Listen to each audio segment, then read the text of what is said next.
मग काय झालं पुढे? मग 7वीत त्यांनी प्रपोज केलं. कितवीत? 7वीत असताना. 7वीत असताना कोणी प्रपोज केलं? त्याने मला. हो, काय चकित होऊ नका. का? प्रपोज 7वीत केलं, उत्तर कधी दिलं ते विचारा. नाही, पण 7वीत तुम्ही त्याला प्रपोज केलं? हां. कुठे प्रपोज केलं आठवतंय? हां, कुठे हो? घरीच यांच्या. यांच्या घरीच? 20 जणांना काही डोळा लागला होता का? सगळे घरी थोडी असायचे. हा, कामानिमित्त बाहेर जायचे. मग ह्याने तुम्हाला घरी येऊन प्रपोज केलं 7वीत असताना. काय विचारलं तुम्हाला तेव्हा त्यांनी 7वीत? I love you. काय काय काय? I love you. I love you म्हणाले तुम्हाला 7वीत असताना? मग तुम्ही त्याच्यावरती काय प्रतिक्रिया होती? नाही. हा, नाही. का नाही? 7वीत एवढं कळत नव्हतं आणि घरी कोणी केलंच नव्हतं. अलाउडच नाहीये लव्ह मॅरेज. असं अलाउड नव्हतं? नाही. तुम्हाला कसं काय कळलं 7वीत बोलायचं हे? आवडायची पहिल्यापासून. या तुम्हाला आवडत होत्या. बघा किती प्रामाणिकपणे सांगितलं. यांना तुम्ही आवडत आहे तुम्हाला कितवीत लक्षात आलं होतं? त्याने सांगितल्यानंतरच. त्यांनी 7वीत सांगितल्यावर? हो. मग तुम्ही यांनी आय लव्ह यू असं म्हटल्यावर काय प्रतिक्रिया? तुम्ही घरी सांगितलं कोणाला? नाही. नाही सांगायच्या नसतात असल्या गोष्टी, हो ना? मग काय केलं? हे बरं लक्षात होतं 7वीत आय लव्ह यू म्हटलं हे कोणाला सांगायचं नाही. कारण भावाचा मित्र होता ना, म्हणून त्यांच्यामध्ये काही प्रॉब्लेम नको यायला. बरोबर बरोबर. पण मग पुढे काय झालं? मी तर नाहीच म्हटलेलं. हां, नाही म्हटलं. नाही. 7वीमध्ये नाही म्हटलं? नाही. 8वीतही नाही. 8वीत परत तुम्ही प्रपोज केलं का? उत्तर पाहिजे होते ना. तुम्हाला उत्तर पाहिजे होतं. मग 8वीत किती वेळा प्रपोज केलं तुम्ही? एकदाच. तेव्हा ह्या काय म्हणाल्या? नाही. नाही. यांचे उत्तर 12वी पर्यंत निगेटिव्ह आले. 12वी पर्यंत? म्हणजे 7वी, 8वी, 9वी, 10वी, 11वी, 12वी 6 वर्ष तुम्हाला ते प्रपोज करत होते. पण 9वीत तुम्ही यांचा पाठलाग वगैरे केला नाही कधी? 9वीत केला म्हणजे होता. कारण की 9वीत आणि 10वीत मी ताईकडे केलं. 9वी आणि 10वी माझी कल्याणला. तुम्हाला कल्याणला नेलं? मग हो. का कल्याणला पाठवलं? म्हणजे ताईकडे. का हो? अभ्यासासाठी. तुमचा चांगला भाव? हो, चांगला भाव. हां, मग? आणि मग एक दिवस सॅटर्डे संडे मी माटुंगाला सगळ्यांना भेटायला आलेले. मग तिथून मी एकटी जात होते परत कल्याणला. मग? तर हा माझ्या पाठीपाठी ट्रेनमध्ये. काय हो? लेडीज डब्यात चढला? नाही, जेंट्स. अच्छा, तुम्ही जेंट्स मध्ये होता. लेडीजच्या मागे असतो ना लगेच. तुम्ही लेडीज मध्ये हो. आणि हे जेंट्स मध्ये. हा, मग? आणि ठाणा स्टेशन कदाचित मुलुंड किंवा ठाणा. मला उत्तर खाली बोलतोय. इकडनं तुम्ही सांगत होता. माटुंग्यावरून तिला लोकेट करायला मला मुलुंड लागला. तोपर्यंत तुम्ही शोधत होता कुठल्या जागेवर. हा, मी लगेज मध्ये होतो त्याच्या मागेच. बरोबर लेडीजच्या मागे लगेच लागतो. अच्छा. त्या लगेजला धरून चाललेलो. मग तुम्ही कुठे उतरले? नाही उतरले. तुम्ही मुलुंडला पण नाही उतरले? ठाण्यालाही नाही उतरले. ठाण्याला पण नाही उतरल्या? मग तुम्ही काय केलं ठाण्याला? कल्याणपर्यंत गेलो. तुम्ही कल्याणपर्यंत गेलात पण तरी या उतरल्या नाही? उतरले कल्याणला उतरल्या ना. पण बोलले नाही. मग मी उतरले कल्याणला. मग हे समोर आले तुमच्या? बोललो आम्ही, नीट बोललो, पण त्या विषयावर नाही. अच्छा. मग काय साधारणतः हवामान, बाजारभाव कशाला आला मागे, नको येऊ, कोणी बघितलं? सांगितलं नको पाठी येऊ, माझं उत्तर नाहीच आहे. अच्छा, असं तुम्ही सांगितलं? अरे रे. आणि इतकं पुरावा करून पाठलाग करून कल्याणला गेल्यावर नकार मिळाल्यावर? मेन प्रॉब्लेम काय झाली का, ती पहिले तरी नाही बोलली तरी चालायची, दररोज समोर असायची. आता ती डायरेक्ट शिफ्टच झाली कल्याणला. आणि काय माहीत नव्हतं परत येणार नाही येणार. बाबा, सुरुवात तुमच्यापासून. मुलीचा स्वभाव माझ्या जिद्दी आणि प्रयत्नवादी आहे. त्याप्रमाणे जावईसुद्धा तिला अनुरूप मिळालेले. ते सुद्धा त्यांच्या व्यवसायाबद्दल प्रामाणिक आहेत. म्हणजे त्यांचा ती व्यवसाय सांभाळत अशी ती तिचा व्यवसाय त्याच्या एकमेकाला पूरक आहे. पण तुम्ही असं कसं काय होकार दिला? म्हणजे जेव्हा त्यांनी ठरवलं लग्न करायचं तेव्हा मुलगा ख्रिश्चन आहे किंवा तेव्हा तुम्ही कसा काय होकार दिला? मी आता ती धर्म वगैरे काय असं मानत नाही, कारण मी शिक्षक आहे. माणसाने माणूस की हाच एक धर्म आहे. आणि तिला अनुरूप असा, कारण ते दोघंही एकमेकाच्या व्यवसायाला हे आहे, धरून आहेत. पण कसं आहे जावई? कसं आहे जावई? चांगले आहेत. होय ना? स्वरूप आहेत. Very good. तुमची मुलगी त्यांना खूप त्रास देते त्याच्याबद्दल? अजिबात नाही. फार समजून घेते. हो, मुलगी समजून घेणारी आहे. समजून घेणार आहे आणि त्रास देणार नाही. आईकडे द्या.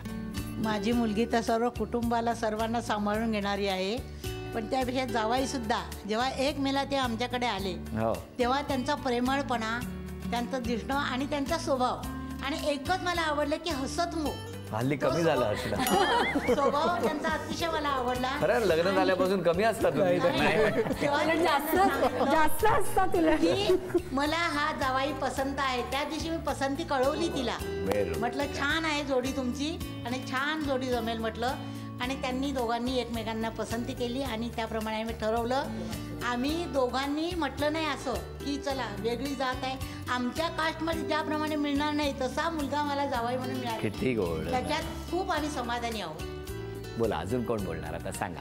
रुपाची आणि शॉनची जोडी बघितल्यावर असं वाटतं की मेड फॉर इच अदर. देवाने फक्त त्या दोघांना एकमेकांसाठीच बनवलं होतं. म्हणतात ना म्हणजे दोन जीव पाठवलेले असतात, फक्त त्यांचं भेटणं एका योग्य वेळ यावी लागते भेटायला. आणि ती आली 14 जुलैला. आता 14 जुलैलाच त्यांचं लग्न झालेलं आहे आणि आता उद्या 21 दिवस कंप्लीट होतील. अजून 1 महिनाही झालेला नाहीये. आणि तुमच्या एपिसोडमध्ये लगेच त्यांना यायला भेटलं. किती आनंद आहे. हा आणखीन म्हणजे त्यांच्यासाठी आणखीन लकी डे. दुधामध्ये साखर आहे. व्हेरी गुड, छान.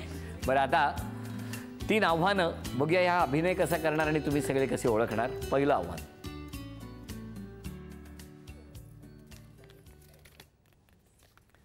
हिंदी चित्रपटाचं नाव आहे.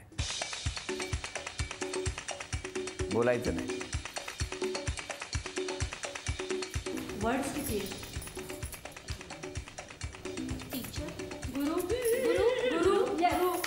कसं काय ओळखलं. सगळे शिक्षक झी मराठीकडून ही भेटवस्तू. ठेवा. पुढचं आव्हान,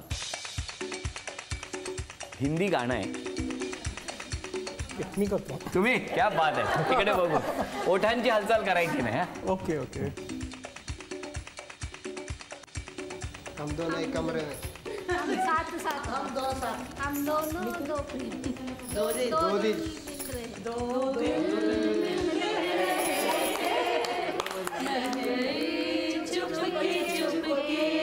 RCT मध्ये झी मराठीकडून ही भेटवस्तू. अभिनंदन. वा वा. काय ओरिजिनल चुपके चुपकेच भेटले होते, मग ते सगळं साईट वगैरे नाटक केलं त्यांनी. घ्या. वेळ सुरू झाली.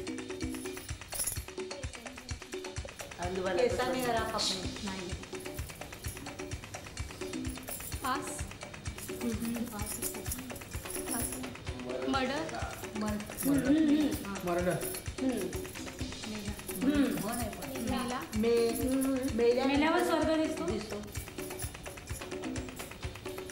मराठी परिचित. Yes right. काय काय हात जोडले होते ना. हात. हा अभिनंदन. घ्या. झी मराठीकडून ही भेट. आता अपेक्षा सांगा. तुमच्या 3 अपेक्षा सांगा मिस्टरांकडून. ते जसं माझ्यावर प्रेम करतायत ना तसंच प्रेम करत राहावं. त्यांनी त्यांच्या स्वभावात कोणताही चेंज करू नये. मंजूर कळलंय ना काय ते. हा बरं. दुसरी अपेक्षा, वर्षातून एकदा तरी आउटिंगला जावं. Out of station. मंजूर म्हणजे कुठे सांगा. सांताक्रूज वरून बोरीवली, गोवा. Not only Goa. तिसरी अपेक्षा, बस ते आहेत ते खूप छान आहेत आणि त्यांनी असंच प्रेम करत राहावं माझ्यावर. तेच खूप आहे. कळलं. फक्त तुमच्यावर की सगळ्यांवर. माझ्यावरच करावं.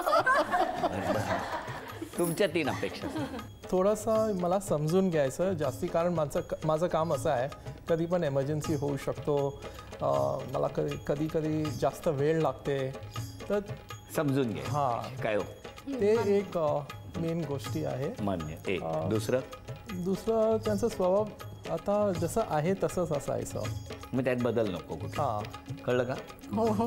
तिला जर मुलगी असेल आणि इथे अंधेरीमध्ये जर मुलगा असेल तर त्या दोघांचं जमत नाही. ते इंडियाचं आहे, मी श्रीलंकेचं आहे. मी ठरवलं यायचंच आहे.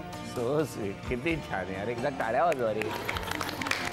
टीव्हीवर जर भारत आणि श्रीलंका मॅच असेल तर तुम्ही कोणाच्या बाजूनी असायचा. श्रीलंकेचं.